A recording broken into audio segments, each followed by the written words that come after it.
I once met a woman who was literally starving, living in a tiny room with nothing but faith and a dream. She came to me and said, "Florence, I have $7 to my name, and rent is due in 3 days. What am I supposed to do?" And I looked at her with all the love in my heart and I said, "Darling, you're looking at the wrong bank. The bank of God never closes, never runs out, and your account there has been full since before you were born." Now I know what you might be thinking. You might be rolling your eyes right now, wondering if this is just another pretty spiritual idea that sounds nice but doesn't actually pay your bills or heal your heartache. I understand. I've been there. I've held eviction notices in my trembling hands. I've watched my own bank account drain to nothing. I've felt that crushing weight in your chest when you don't know where the next dollar, the next opportunity, the next breath of hope is coming from. But here's what I discovered that changed absolutely everything. And it's what I'm going to share with you today. There is an unlimited source of supply that exists right now, in this very moment. And it has nothing to do with your current circumstances, your past mistakes, your education, or who you know. This supply is governed by a spiritual law as precise and reliable as the law of gravity. And once you understand how to work with it, everything shifts. That woman I mentioned, she walked out of my office that day, spoke her word of faith, and within 48 hours received a check in the mail from a source she hadn't thought of in years. Not $7, not $70, but $700. Exactly what she needed with extra besides. This isn't magic. This isn't luck. This is law. And today, I'm going to show you exactly how to claim what's already yours from the bank of God. Because, darling, you've been standing outside a vault filled with your good. And you've had the key in your pocket this whole time. You just didn't know it was there. Now let me tell you something that might shock you. Most people treat God like a stingy banker who is looking for reasons to deny their loan. They approach with their hat in their hands, apologizing for even asking, hoping maybe, just maybe, they'll get scraps from the table. But that's not how the bank of God operates. That's not how it's ever operated. The bank of God doesn't deal in scarcity. It doesn't have limited funds or strict lending requirements based on your credit history. The entire vault is yours already. Your name is on it. Every blessing, every miracle, every answered prayer exists right now in the invisible realm, waiting for you to make your withdrawal with the right mental attitude. You see, the universe doesn't respond to begging, it responds to claiming. There's a massive difference between the two. And once you understand it, your entire life shifts. When you beg, you're operating from lack. You're saying, "I don't have and I probably don't deserve, but maybe if I grovel enough." When you claim, you're operating from spiritual law. You're saying, "This is mine by divine right. I accept it now." I knew a woman once who came to me absolutely desperate. Her business was failing, creditors were calling, and she was about to lose everything she'd worked years to build. She kept saying, "I'm praying so hard, Florence. I'm begging God every single day." And I stopped her right there. "Stop begging," I said. "Start claiming." We worked together on changing her entire approach.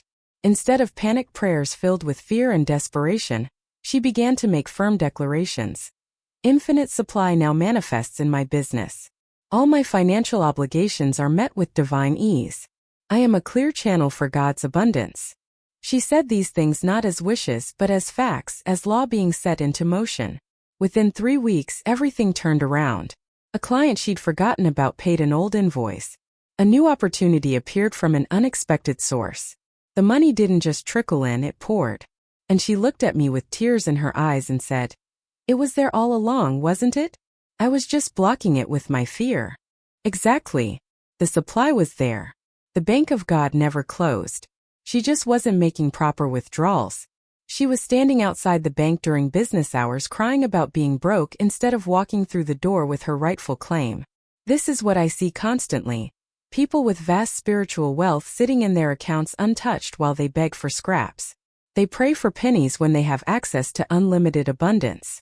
They ask God to help them make it through the week when they could be claiming divine supply for a lifetime. The universe doesn't respond to begging. It responds to claiming. When you beg, you're operating from lack. You're saying, "I am poor. I am desperate. I am without." And the universe, which is simply a mirror of your consciousness, says, "Yes, you are. Here's more evidence of your poverty." But when you claim, "Oh, that's entirely different energy. When you claim, you're standing in your power as a child of the infinite. You're not asking if you can have something. You're acknowledging that it's already yours in the spiritual realm, and now you're bringing it into physical manifestation. You're not begging for mercy. You're accepting your inheritance. There's a statement I give people that changes everything. I am one with God. Therefore, I am one with my good. Say it slowly. Feel the truth of it. You are not separate from Source. You are not disconnected from your supply. The same power that creates worlds is the power that flows through you right now, in this very moment. That power doesn't play favorites. It doesn't choose some people for prosperity and others for poverty. It responds to consciousness. If your consciousness is filled with fear, lack, and limitation, that's what you'll experience. If your consciousness is filled with faith, abundance, and expectation, that becomes your reality. It's law. It's mathematics. It's as reliable as gravity. I knew a man who was brilliant, truly brilliant, but he couldn't hold on to money. It slipped through his fingers like water.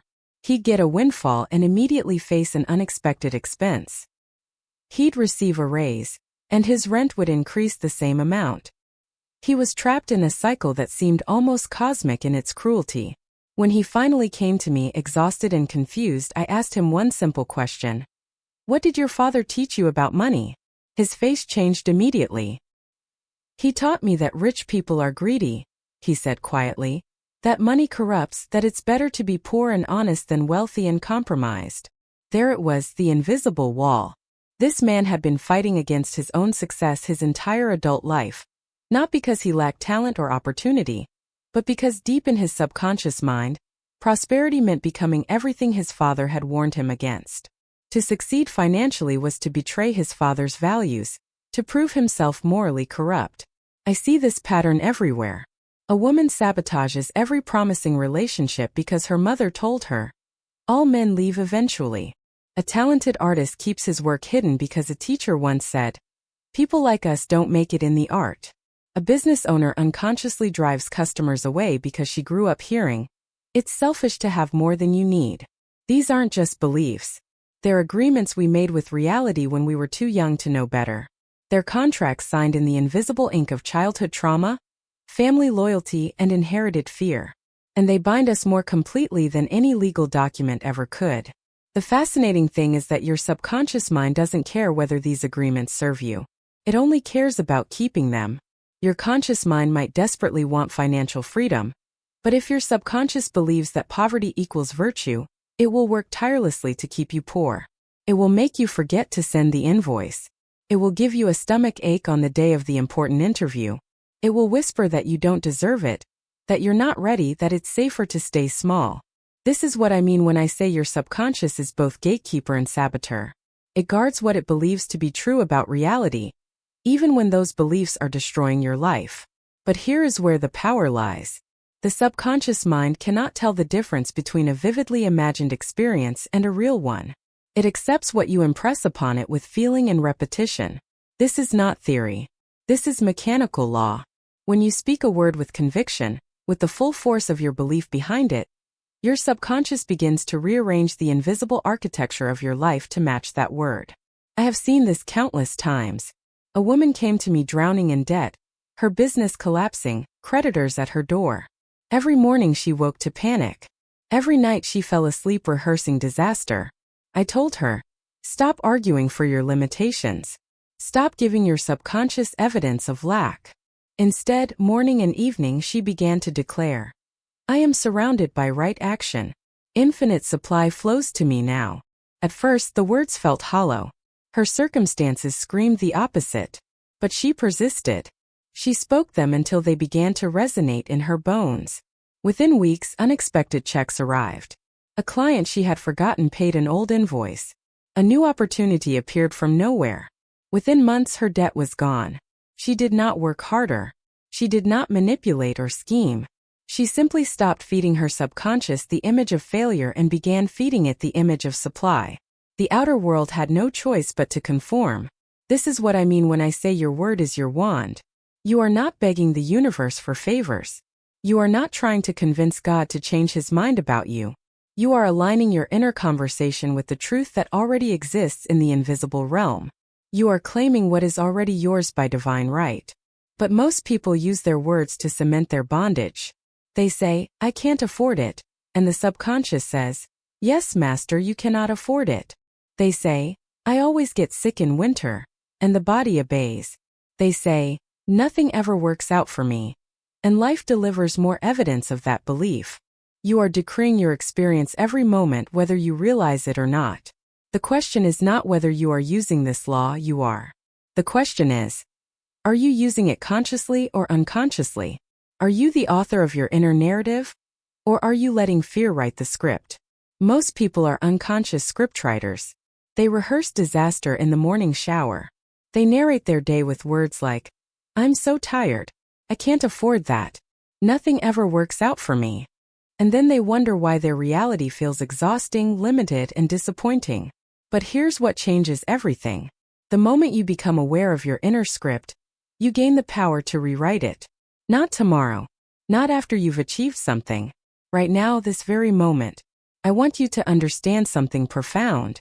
Your subconscious mind doesn't judge whether your thoughts are true or false, helpful or harmful. It simply accepts what you repeatedly tell it as instruction. It's like the most loyal assistant you'll ever have. Except it takes everything literally. Tell it, I never have enough, and it will work tirelessly to prove you right. Tell it, I am divinely guided to my highest good, and it will orchestrate circumstances to match that truth instead. This isn't about lying to yourself. This is about recognizing that your current script was installed without your conscious consent anyway. Someone else's fears became your fears. Someone else's limitations became your boundaries. And now you're walking around performing a play you never auditioned for, reading lines you never agreed to speak. The shift happens when you stop being the actor and become the director. When you catch yourself saying, I'm terrible with money, you pause. You don't fight it. You don't shame yourself. You simply recognize it as an old script, and you choose a new line. I am learning to manage money wisely. Abundance flows to me easily. Does that feel uncomfortable at first? Absolutely. Your ego will protest. It will say, but that's not true. Look at your bank account. And here's where faith enters the conversation. Not blind faith, not wishful thinking, but the kind of faith that understands. Your current circumstances are the result of yesterday's thinking. Your new script is creating tomorrow's reality. And here's what most people never realize. The universe doesn't respond to your desperation. It responds to your assumption.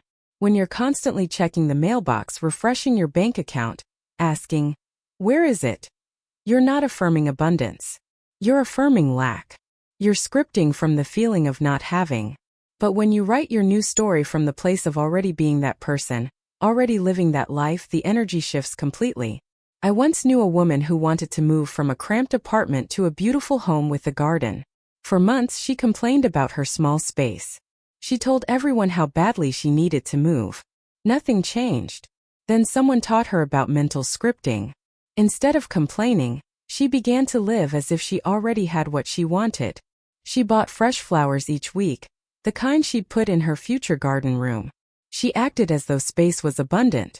She spoke about when I'm in my garden instead of if I ever get a garden. Within 6 weeks, an unexpected opportunity appeared. A family friend needed someone to house sit a cottage with a garden for almost nothing.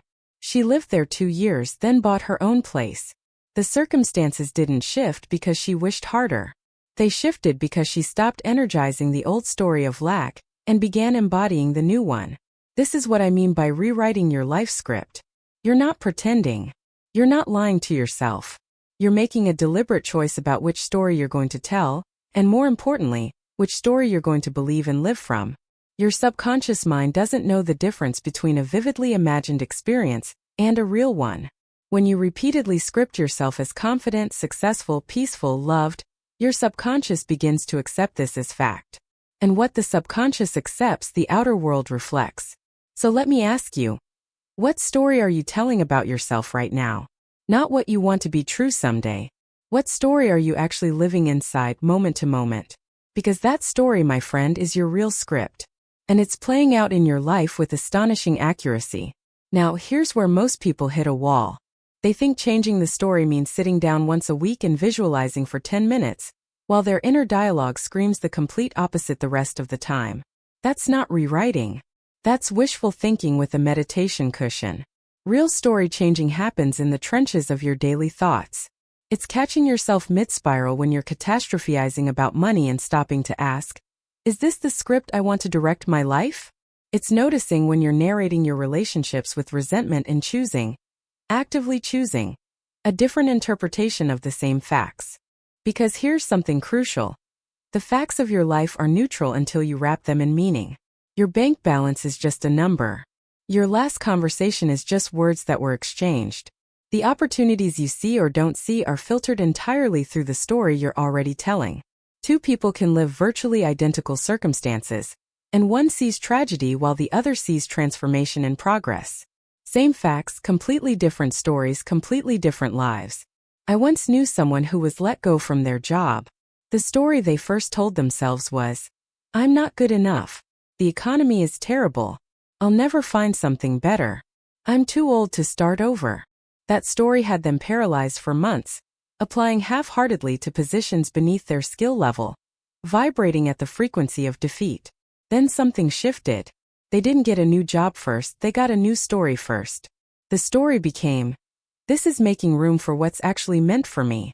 I'm being redirected toward my real work. Doors are opening in ways I haven't even imagined yet. Same unemployed person, same bank account draining, but different story. And within weeks, not months, weeks, an opportunity appeared that had been invisible to them before, because they weren't vibrating at its frequency. The story you're telling yourself right now is creating a vibrational address. And life can only deliver to the address you're broadcasting. You can't be living in the frequency of nothing ever works out for me, and expect packages meant for everything is always working out for me to arrive at your door. So you've got to change the story. Not because the old story is morally wrong or makes you a bad person, but because it's not getting you where you want to go. It's not opening the doors you want opened. It's keeping you locked in a pattern that no longer serves you. And here's what I want you to understand. Changing your story doesn't mean lying to yourself. It doesn't mean pretending everything is perfect when it's not. It means choosing a new interpretation of the same facts. Let's say you've been rejected 5 times this month. The old story says, see, I'm not wanted. I'm not good enough. This is proof that I'll never succeed. The new story looks at the same 5 rejections and says, I'm being redirected. Something better is lining up. Every no is clearing the path for the perfect yes. I'm being protected from what's not meant for me. Same facts, completely different frequency, completely different outcome. Because when you tell yourself the second story, you don't collapse. You don't quit. You keep moving, keep showing up, keep vibrating at the level of someone who knows their good is on the way. And that vibration is what magnetizes the breakthrough. I've watched this happen over and over again. The person who treats setbacks as setups keeps going just long enough to hit the opening. The person who treats setbacks as proof of their unworthiness stops 3 feet from gold. Your story determines your stamina. Your story determines whether you're in the game long enough to win. Now some of you are thinking, but what if I change my story and nothing changes? What if I do all this inner work and my circumstances stay exactly the same? Here's the truth. Your circumstances might not change overnight, but your experience of those circumstances will transform immediately. And that shift in experience is what changes everything downstream. When you stop resisting what is, when you stop arguing with reality, when you stop making your current circumstances mean something terrible about you, you free up a massive amount of energy. Energy that was locked in resistance, in resentment, in fear. And that energy becomes available for creation, for inspiration, for aligned action, for seeing opportunities you were blind to before. And here's what I know to be eternally true. The universe doesn't respond to desperation. It responds to certainty. It doesn't answer begging. It answers claiming. When you speak as though it's already done. When you feel as though it's already yours. When you give thanks before you see the evidence. That's when matter rearranges itself to match your inner conviction. I've watched this unfold time and time again. The woman who couldn't pay her rent, but affirmed, Infinite Spirit, you are my supply. My needs are met abundantly and instantly. 3 days later, an unexpected check, a forgotten account, a spontaneous gift. The universe always has a way, but you must open the way with your word. The man who was passed over for every promotion year after year until he stopped complaining and started declaring, I am in my right place, doing my right work, and I am greatly rewarded. Within a month, a position opened, one he hadn't even known existed, perfectly suited to his gifts. His employer sought him out. You see, when you're in alignment, the universe doesn't just give you what you asked for. It gives you something better than you imagined. Because divine intelligence knows the perfect outworking of your desire. Your job isn't to figure out how. Your job is to stay faithful to the end. And what does that mean practically? It means when doubt creeps in, and it will, you speak your word again. You don't entertain the worry. You don't rehearse the problem. You turn immediately back to the truth. That is an illusion. The truth is I am supplied. I am guided. I am divinely led. It means you watch your words like a hawk. You stop saying, I can't afford it. Instead you say, that's not where I choose to spend right now. You stop saying, I never meet the right people. Instead you say, my perfect relationships are seeking me. Language matters because words are thoughts made flesh. It means you act as if. You dress for the life you're claiming. You make space for what's coming. You clear the clutter. You prepare the room. If you want the relationship, buy the extra pillow. If you want abundance, create beauty with what you have now. If you want the career, walk like you already have it. This isn't pretending. This is pretending. Tending to the garden before the seeds break ground. You're cultivating the soil of your consciousness so that when the manifestation arrives, it has a prepared place to land. And here's what most people miss. The preparation itself is part of the manifestation. When you clean out your closet to make room for new clothes, you're not just organizing.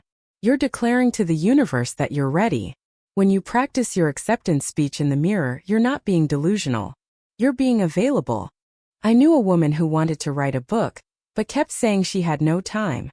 I told her, set your table as if you're already an author. Create the space.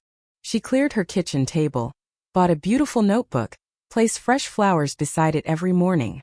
Within 2 weeks, she was waking up early to write. The ritual prepared her consciousness. The outer action triggered the inner shift. This is why affirmations alone often fail. You can say, I am wealthy, 1,000 times, but if you're living in chaos, treating your belongings carelessly, and speaking lack over your finances, your subconscious doesn't believe you. But when you organize your wallet, balance your accounts with respect, dress as though you honor yourself, now you're speaking a language your deeper mind understands. Your subconscious doesn't respond to what you say. It responds to what you demonstrate. So when you're waiting for your manifestation, ask yourself, how would I be living if this were already true? Not in the big external ways that require the thing itself, but in the small internal ways that only require your decision. Would you be more patient? Be patient now. Would you be more generous? Be generous now. Would you carry yourself with more confidence? Stand taller today.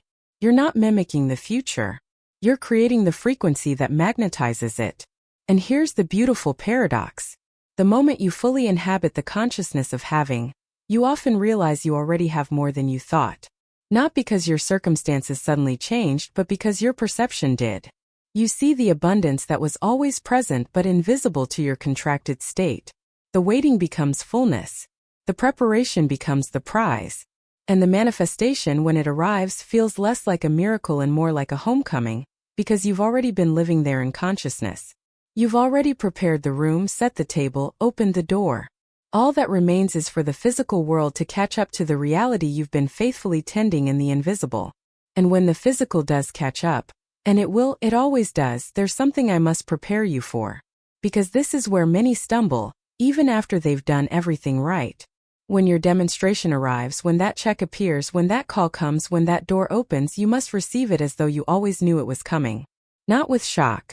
Not with desperate gratitude that sounds like relief. Not with the energy of finally after all this time. Because that energy says, I was in lack and now I'm rescued. And we don't build our demonstrations on the consciousness of rescue. We receive from overflow, from expectation fulfilled, from the simple, quiet knowing that this is how things work in my world. I've seen people pray and affirm and visualize for months, and then when the thing arrives, they grab at it. They clutch it. They thank everyone with an energy that reeks of surprise and scarcity. And you know what happens? the demonstration often slips away again, or it comes with complications, or it never quite settles into permanence. Because the way you receive is just as important as the way you ask. When you receive with surprise, you're actually denying the consciousness that created the demonstration in the first place. You're saying, "I can't believe this happened," which is quite literally a statement of disbelief. And the universe, always listening, always matching, responds to that frequency. But when you receive with gracious acknowledgement, "Yes, thank you. This is lovely," as if you've just been handed the coat you ordered, exactly as specified, exactly on time, now you're in alignment.